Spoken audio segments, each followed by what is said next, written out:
Welcome to రాజనీతి.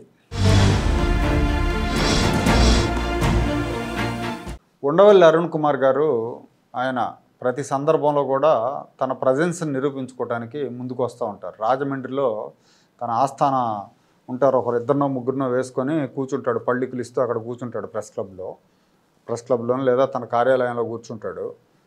Media వాళ్ళని పిలుస్తాడు. ఇక్కడ కొంతమంది హైదరాబాద్లో ఆయనకు చిడతలు కొట్టే జర్నలిస్టులు ఉంటారు, వాళ్ళు లైవ్లు ఇస్తారు లేదా ప్రయారిటీ ఇస్తూ ఉంటారు. ఈ ఉండవల్లి అరుణ్ కుమార్ మేధావి ముసుగేసుకున్న దొంగ అని ఎందుకు అంటున్నానంటే, ఇతను ఏదో రాష్ట్ర ప్రయోజనాలను కాంక్షించే వ్యక్తిని అన్నట్టుగా బిహేవ్ చేస్తూ ఉంటాడు. వాటికి జగన్మోహన్ రెడ్డి హయాంలో దారుణంగా తూట్లు పొడుస్తూ ఉంటే అప్పుడు గుడ్డోడు అవుతాడు, కనపడదు, ఇతను కళ్ళు కనపడవు, చెవులకు వినపడదు. కానీ చంద్రబాబు నాయుడు ముఖ్యమంత్రి అయిన వెంటనే మొదలు పెడతాడు. మళ్ళీ 2014-19 మధ్యలో మనం చూసాం, ఈయన విభజన సందర్భంగా ఒక కేసు ఒకటేసాడు, ముష్టి కేసు. ఆ కేసు తేలదు, ఆ కేసు కొట్టేసే కేసు, అది నిలబడదు. ఆ కేసు ఒకటేసుకొని దాన్ని పట్టుకొని వేలాడుతూ ఉంటాడు. నేను కేసు వేసాను, దాన్ని మీరు ఫాలో అప్ చేయట్లేదు, చంద్రబాబు గవర్నమెంట్ ఫాలో అప్ చేయట్లేదు అని చెప్పి చానాళ్ళు ప్రెస్ మీట్లు పెట్టాడు. అట్లాగే చంద్రబాబు నాయుడు గారి హయాంలో కేంద్రం నుంచి ఎంతో కొంత సహాయం అందింది, ఏవో కొన్ని ప్రాజెక్టులు వచ్చినాయి, దానికోసం ఆయన తంటాలు పడ్డాడు. ఇవన్నీ చేస్తే అప్పుడు వాటి గురించి మాట్లాడాల. పైగా ఈ మద్యం విధానం గురించి, మద్యం క్వార్టర్ బాటిల్ ఒకటి తీసుకొని ప్రెస్ మీట్కి వచ్చి ఆ బాటిల్ చూపించడం అందరికీ తెలిసిందే. దానికి ఎంత తయారీకి ఎంత అయింది, అది 12 రూపాయలు అయింది, 60 రూపాయలకు అమ్ముతున్నాడు అని చెప్పి రకరకాల విన్యాసాలన్నీ చేశాడు. తర్వాత జగన్మోహన్ రెడ్డి వచ్చాక ఈ 5 ఏళ్ళు కేంద్రం నుంచి ఒక్క ప్రాజెక్ట్ రాలేదు, ఒక్క పథకం రాలేదు. అయినా కూడా ఈ ఉండవల్లికి చెమ కుట్టినట్టుగా లేదు, దాని గురించి ప్రెస్ మీట్లు పెట్టడం. పైగా మద్యం పేరుతో కొత్త మద్యం విధానం తీసుకొచ్చి జగన్మోహన్ రెడ్డి ఏ రకంగా దోచుకున్నాడు, నాసి రకం మద్యాన్ని ఎట్లా ప్రజలకు అమ్మాడు, ఇవన్నీ చూస్తా కూడా వాటి గురించి మాట్లాడాల. ఆ రోజున క్వార్టర్ బాటిల్తో ప్రెస్ మీట్ పెట్టినాడు, ఈరోజు దాని గురించి ప్రస్తావించలేదు. అంటే ఇతను ప్రతి మాట, ప్రతి చేష్ట, ప్రతి అడుగు కూడా జగన్మోహన్ రెడ్డి మీద పక్షపాతం కనిపిస్తూ ఉంటుంది. కుహానా మేధావి ఇతను. ఈ కుహానా మేధావి మార్గదర్శి గురించి మాట్లాడతాడు, అగ్రిగోల్డ్ గురించి మాట్లాడు. అగ్రిగోల్డ్ వల్ల ఎంతమంది నష్టపోయారు, మార్గదర్శి వల్ల ఎంతమంది నష్టపోయారు. మార్గదర్శి వల్ల ఒక్కరు కూడా నష్టపోలేదు, కానీ నానా యాగి చేశాడు. రాజశేఖర రెడ్డి బతికున్నప్పుడు, రాజశేఖర రెడ్డి పోయిన తర్వాత జగన్మోహన్ రెడ్డి వచ్చాక. అదే అగ్రిగోల్డ్ వల్ల వేలాది మంది నష్టపోతే దాని గురించి మాట్లాడడం. ఎందుకంటే సొంత సామాజిక వర్గం వాళ్ళది కాబట్టి దాని గురించి కళ్ళు కనపడవు, చెవులకు కనపడదు, ఆయనకి నోరు మాట్లాడదు. ఈ కుహానా మీద ఉండవల్లి రాష్ట్రంలో 5 ఏళ్ళు అరాచకాలు జరుగుతుంటే దాని మీద నోరు మెదపలేదు. అడ్డగోలుగా రాష్ట్ర ప్రభుత్వం అప్పులు తీసుకొస్తే దాని గురించి మాట్లాడలేదు. ఏదో సన్నాయి నొక్కులు పై నొక్కుతూ ఉంటాడు. ఇప్పుడు అనేక సార్లు ఇతని గురించి చెప్పుకున్నాం, ఇతని గురించి చాలాసార్లు గతంలో కూడా వీడియోలు చేసుకున్నాం. మళ్ళీ రామోజీరావు గారు చనిపోయినాక మళ్ళీ వచ్చాయండి పళ్ళికలు ఇస్తూ. రామోజీరావు చాలా గొప్ప వ్యక్తి, నేను ఆయన బతికుండగా చాలాసార్లు ఆయన కలుసుకుందామని ప్రయత్నం చేశాను, కానీ నాకు అపాయింట్మెంట్ ఇవ్వలేదు అని చెప్పి. అది అంటే ఏమనుకుంటాడంటే, నేను ఒక పెద్ద మేధావిని, నేను పొగుడుతూనే తిడతాను, వీళ్ళు గుర్తించరు అనుకుంటాడు. జనం అంత తెలివి తక్కువగా ఏం లేరు.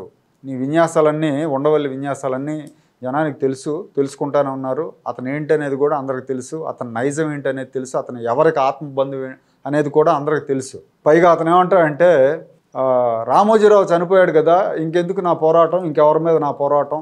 కేసుల గురించి అడిగినప్పుడు, మార్గదర్శి మీద కేసులు వేశారు కదా, మరి అవి కంటిన్యూ అవుతాయా లేదా అని అడిగినప్పుడు, ఆయన చనిపోయారు కదా, ఇంకెవరి మీద పోరాటం చేస్తామని అంటే ఇక్కడే అర్థమవుతుంది అతని తప్పుడు మనస్తత్వం. ఇక్కడ అర్థమవుతుంది ఏంటంటే, మార్గదర్శిలో నిజంగా అవకతవకలు జరిగి అక్రమాలు జరిగి ఉంటే వ్యక్తులతో ప్రమేయం లేకుండా ఫైట్ చేయాలి. ప్రజలకు అన్యాయం జరిగి ఉంటే మార్గదర్శి వల్ల నీకు వ్యక్తితో ప్రమేయం ఎందుకు, వ్యక్తితో సంబంధం ఎందుకు? ఆ తప్పుల మీద నువ్వు ఫైట్ చేయాలి, ఆ అక్రమాల మీద నువ్వు ఫైట్ చేయాలి, దాని మీద న్యాయ పోరాటం చేయాలి. అంటే రామోజీరావు లేడు కాబట్టి నేను పోరాటం చేయనన్నా ఉంటే అక్కడే అర్థమవుతుంది దగులుబాజితనం. రామోజీరావు అనే వ్యక్తి మీద ద్వేషంతో, వ్యక్తిగత ద్వేషంతో, పగతో, రాజశేఖర రెడ్డి ప్రోద్బలంతో ఈ కేసులన్నీ వేసి పోరాటం చేశాడనమాట. అంటే అక్కడ వాస్తవంగా ఒకటి అక్రమాలు లేకుండా రామోజీరావు మీద పగతో చేశాడు అనుకోవాలి, లేదా ఒకవేళ నిజంగా అక్రమాలు ఉంటే రామోజీరావు పగతోనే చేసి అక్రమాలను చూసి చూడనట్టు వదిలేశాడు అనుకోవాలి. ఇతని 2 నాలుకల ధోరణికి ఇది ఒక నిదర్శనం అనమాట, ఈ మార్గదర్శి ఇష్యూ. నేను ఆ రోజే వీడియో చేద్దాం అనుకున్నా, సరే పదే ఎన్నిసార్లు చేస్తాం సిగ్గుమాలిన వాళ్ళందరి మీద వీడియోలు అని చెప్పి నేను ఊరుకున్నాను. ఇవాళ మళ్ళీ నేను ఏమంటాడు, దేశంలో 20 లక్షల ఈవీఎంలు కనిపించకుండా పోయాయంట, మొత్తం 60 లక్షలు ఈవీఎంలు దిగుమతి చేసుకుంటే 40 లక్షలే వాడారు, ఓ 20 లక్షలు ఏమైపోయాయో తెలియదు, ఈవీఎంల మీద అనుమానం వస్తుందని చెప్పి అందరూ మాట్లాడుతున్నారు. జగన్మోహన్ రెడ్డి గారు కూడా అన్నారు. మరి గతంలో చంద్రబాబు నాయుడు గారు కూడా ఈవీఎంలు తప్పుపట్టారు, ఈవీఎంలో ఏవో అవకతవకలు జరిగినాయి అని చెప్పి అన్నారు. కాబట్టి దీని మీద సమగ్ర విచారణకు చంద్రబాబు నాయుడు డిమాండ్ చేయాలంట. జగన్మోహన్ రెడ్డి డిమాండ్ చేయాలని ఎందుకు అడగడు? ఇప్పుడు జగన్మోహన్ రెడ్డి ఏదో మాట్లాడుతున్నాడు కదా, సెకును పాచికలు లెక్క అయిపోయింది, ఏమో ఎవరిని బ్లేమ్ చేయాలో అర్థం కావట్లేదు, దేవుడికే తెలియాలంటున్నాడు కదా, మరి ఆ జగన్మోహన్ రెడ్డితో డిమాండ్ చేయించవచ్చు కదా. ఇదొకటి. అదే సినిమాలో చెప్పినట్టు ఎవరో నన్ను పోల్ సొక్క అన్నారు, లెక్చర్ క్షమాపణ చెప్పాలన్నట్టుగా ఉంటుందన్నమాట ఇతని డైలాగు. పైగా ప్రజలందరికీ వాళ్ళ ఓటు ఎవరికి పడిందో అన్న విషయంలో అనుమానాలు ఉన్నాయంట. దీని మీద కూడా చంద్రబాబు దృష్టి పెట్టాలంట. అంటే ప్రజలందరికీ అనుమానాలు ఉన్నాయి. ప్రజలందరూ రాష్ట్రంలో పోలింగ్లో పార్టిసిపేట్ చేసిన ప్రజలందరూ కూడా ఈయనకి వెళ్ళి చెప్పారు, మా ఓటు ఎవరికి పడిందో మాకు అనుమానం ఉంది అని చెప్పి. అందుకని ఆయన ఇప్పుడు ప్రెస్ మీట్ పెట్టి డిమాండ్ చేస్తున్నాడు, చంద్రబాబు నాయుడు ఈ విషయంలో శ్రద్ధ తీసుకోవాలని చెప్పి. చంద్రబాబు నాయుడు ఒకవైపు ఎన్డీఏ ప్రభుత్వంలో ఉన్నాడు, ఆయన ఏదో ఒక రకంగా వాళ్ళతో మంచిగా ఉండి రాష్ట్రానికి ఏదో 4 ప్రాజెక్టులు 4 ఉద్యోగాలు, ఈ అప్పుల పాలు చేశాడు రాజశేఖర రెడ్డి కొడుకు జగన్మోహన్ రెడ్డి. 11 లక్షల కోట్లు అప్పులు అయినాయి, సంవత్సరానికి 65,000 కోట్లు వడ్డీలు కట్టాలి.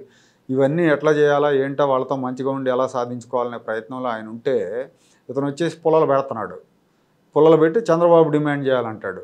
పైగా ఇంకో ఏమంటాడంటే జగన్మోహన్ రెడ్డి భయపడాల్సిన పని లేదు, జగన్మోహన్ రెడ్డికి 11 సీట్లు వచ్చినప్పటికీ భయపడాల్సిన పని లేదు, 39.5% ఓట్లు వచ్చినాయి, మంచి ఓట్ బ్యాంక్ ఉంది.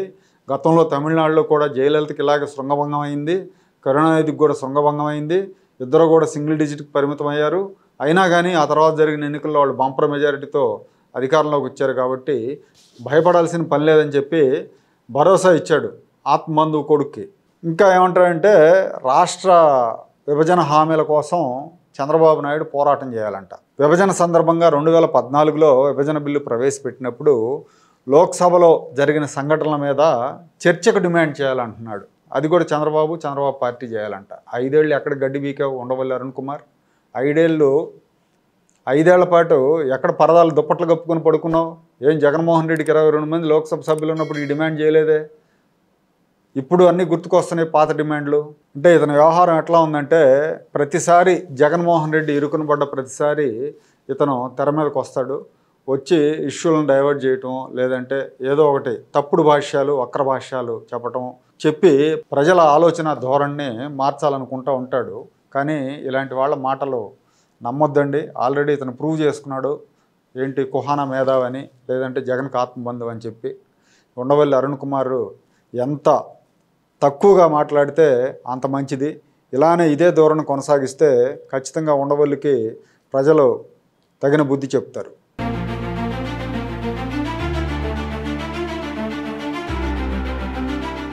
Like, share and subscribe to Rajaniti channel.